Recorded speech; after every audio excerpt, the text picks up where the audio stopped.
Hi everyone, welcome to the 3 Minute Math YouTube channel where we go over the solutions to contest math problems in 3 minutes or less. Our next problem is from the 2001 AMC 8 question number 4. In 1960, only 5% of the working adults in Carleton City worked at home. By 1970, the at-home workforce increased to 8%. In 1980, there were approximately 15% working at home, and in 1990, there were 30%. The graph that best illustrates this is, we can solve this by first looking at our first data point. So in 1960, only 5%.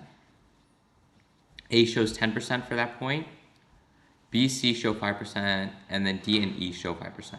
Our next point is, by 1970, the workforce increased to 8%. So B shows that this is 10%, which doesn't make sense. And D also shows that this is 10%.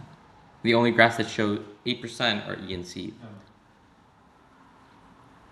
In 1980, there were 15% working at home. Well, this graph shows that this quantity is 25%, which means that E is our right answer here.